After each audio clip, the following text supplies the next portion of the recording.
জীবনে যত বড় বিপদ আসুক, ডিপ্রেশনে যদি পড়ে যাও, কোনো সমস্যায় পড়ে যাও, মানে আর কোনো রাস্তাঘাট দেখতেছো না, এখন দেখতেছো দেয়ালে পিঠ থেকে গেছে, 4টা কাজ করবা, ইনশাল্লাহ তুমি ডিপ্রেশন থেকে বের হয়ে আসবা।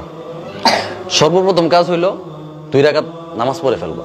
উজু করে 2 রাকাত নামাজ পড়ো। নামাজ পড়ে তুমি আল্লাহ তাআলার কাছে পরামর্শ চাইবা, আল্লাহ আমি তো এই সমস্যায় পড়ে গেছি, আমার তো হঠাৎ করে বাবা মারা গেছে, আমি তো এখন চোখে কিছু দেখতেছি না, আমি তো এই অন্যায়টা করে ফেলছি, আমি কি করব? আল্লাহ তাআলা তোমাকে পরামর্শ দিবে। এই কথাটা আমার এক আপা ওই দিন বলতেছে, আমি একটা সিদ্ধান্ত নিয়েছি, নেওয়ার পরে আমি টেনশনে পড়ে গেছি যে হায় হায় আমি এখন কি করব। তো আমার আপা আমাকে বলতেছে যে তুমি কাজ করো, 2 রাকাত নামাজ পড়ো, নামাজ পড়ে আল্লাহ তাআলার সাথে পরামর্শ করো।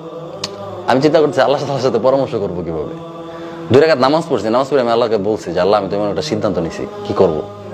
তখন দেখি আমার মাথায় নানান চিন্তা আসতেছে, বুদ্ধি আসতেছে, পজিটিভ, বুঝছো? ডিপ্রেশনে পড়ে গেলে প্রথম চেষ্টা করবা 2 রাকাত নামাজ পড়া। দ্বিতীয় যে কাজটা করবা, একা থাকবা না। হ্যাঁ, ধরো তুমি একটা খারাপ পরিস্থিতি পড়ে গেছো, রুমে দরজা টরজা বন্ধ করে একদম হায় হায় আমার সাথে এটা কি হয়ে গেল, তখন তোমার মাথায় খারাপ চিন্তা আসবে। কি চিন্তা আসবে? তখন মনে হবো যে আমি উল্টাপাল্টা কিছু করি। আরবিতে একটা প্রবাদ আছে, ওতলাতুর রাসি দুক্কানু শয়তান। খালি ব্রেন হচ্ছে শয়তানের রাস্তা না। কিসের রাস্তা না? শয়তানে বাসা বাঁধে, শয়তানে দোকান বানায়। তাইলে যদি তুমি ডিপ্রেশনে পড়ে যাও, তাহলে একা থাকবা না, মানুষের মাঝখানে চলে আসবা। হাজার হাজার মানুষ যেখানে থাকে, তোমার আত্মীয় স্বজন যেখানে, তোমার ছাত্র ভাইরা যেখানে, তোমার বন্ধু বান্ধব যেখানে, তুমি ওইখানে চলে যাবা। তখন উল্টাপাল্টা চিন্তা আসবে না। কয়টা হলো? 3টা। নামাজ, রুমে একা থাকা যাবে না, মানুষের সামনে চলে আসবে। এরপরে যে কাজটা, যারা বড়, তোমার চেয়ে বয়সে বড়, তোমার চেয়ে বুদ্ধিতে বড়, জ্ঞানে বড়, হ্যাঁ, তোমার উস্তাদ, তোমার বাবা মা, ভাই বোন, তোমার যারা বড়, তোমার যারা গার্ডিয়ান, তাদের কাছ থেকে পরামর্শ নিবা যে আমি তো এই খারাপ পরিস্থিতিতে পড়ে গেছি, এখন কি করবো, এখান থেকে বের হবো কিভাবে। তারা যখন একটা পরামর্শ দিবে, তখন তোমার মাথায় মানে খারাপ চিন্তা আসবে না, শয়তান বাসাটা বাঁধতে পারবে না। কথা বুঝছো?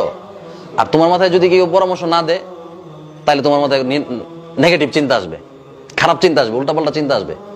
এই কথা বুঝতে পারছো? এই 4টা কাজ করতে পারবা? যে কোনো সময় খারাপ পরিস্থিতি আসতে পারে, আসলে এই 4টা কাজ করে ফেলবা। প্রথম কাজটা করলে দেখবা আলহামদুলিল্লাহ একদম শান্তি হয়ে গেছো, নামাজে দাঁড়ায় যাবা, একা থাকবা না। ঠিক আছে? যদি বাবা মারা যায় বা মা মারা গেছে, বা তুমি এমন একটা ভুল করে ফেলছো, হ্যাঁ, তো এখন কি করবা আর বুঝতেছো না, তুমি রুমে দরজা টরজা বন্ধ করে একা থাকবা না, মানুষের সামনে চলে যাবা। হ্যাঁ, তোমার ছাত্র ভাইরা যেখানে সবাই একসাথে আছো, বা তোমার বন্ধুরা যেখানে, ওইখানে চলে যাবা। লাস্টের কাজটা কি? যারা বড়, যাকে তোমার কাছে ভালো লাগে, সে উস্তাদ হোক, বাবা মা হোক, যেই হোক, হ্যাঁ, যার কাছে মনে হয় যে তার কাছে যদি বলো তাহলে কোনো সমস্যা হবে না, এমন একজন মানুষের কাছে গিয়ে একটা পরামর্শ করবো যে আমি তো একটা ভুল করে ফেলছি, বা আমি একটা বিপদে পড়ে গেছি, এখন কি করব। তো উনি পরামর্শ দিলে দেখবো তোমার চিন্তা আসবে, বা তোমার অনেক আসান হয়ে যাবে, এই সমস্যা থেকে তুমি বের হয়ে আসার সুযোগ পাওয়া যাবে, আল্লাহ তাআলা তোমাকে ব্যবস্থা করে দেবে। পারবা? বিপদ তো যে কোনো সময় আসতে পারে, ঠিক না? তোমার জীবনে বিপদ, আমার জীবনে অনেক বিপদ গেছে, তো তোমাদের বিপদ আসবে না? আসবে। আসলে বিপদ আসলে হায় হায় আমি তো বিপদে পড়ে গেছি, এখন শেষ, আমার জীবন শেষ, এমন না বিষয়টা। এমন যে আমি বিপদে পড়ে গেছি, এখন কি করব। অনেকে আছে বোকা, দরজা মরজা লাগাই থাকে, পরে শয়তানে এসে আত্মহত্যা করে যে আত্মহত্যা করে, সেই কোথায় যায়? জাহান্নামে যায়। আত্মহত্যাকারীর কোনো মাফ আছে? সে ডাইরেক্ট জাহান্নামে যাবে। আত্মহত্যা করার সময় মৃত্যুর আগে যে যন্ত্রণাটা হয়েছে, এই যন্ত্রণা সারা জীবন, মানে কিয়ামতের পরে আর কোনো মৃত্যু নাই, আমৃত্যু সে এই যন্ত্রণা উপভোগ করবে। কষ্ট না অনেক? মৃত্যুর আগের কষ্টটা, এই কষ্টটা সে সারাক্ষণ পাইতে থাকবে, এটার কোনো শেষ নেই।